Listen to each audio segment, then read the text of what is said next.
P T I کے رہنما فاروق حبیب کے گھر پر چھاپا، وردی والے افسروں نے خواتین کو کیسے ہراساں کیا؟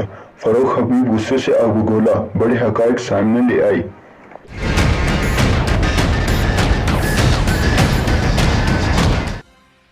پاکستان تحریک انصاف کے سینئر رہنما فاروق حبیب کے گھر پولیس نے چھاپا مارا، جس کی تفصیلات فاروق حبیب سامنے لے آئے ہیں۔ پی ٹی آئی کے سینئر رہنما فاروق حبیب نے اپنی social media website Twitter پر ٹویٹ کرتے ہوئے کہا کہ چادر اور چاردیواری کی پامالی اس نالائق حکومت کا وتیرہ بن چکی ہے۔ میری غیر موجودگی میں میری فیملی اور سسرال میں موجود خواتین کو ہراساں کرتے رہے۔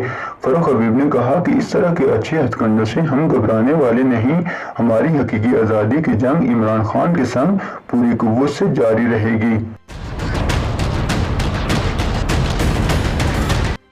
فاروق حبیب نے ویڈیو بھی شیئر کی جس میں وردی میں ملبوس اہلکاروں کو ان کے گھر میں داخل ہوتے دیکھا جا سکتا ہے۔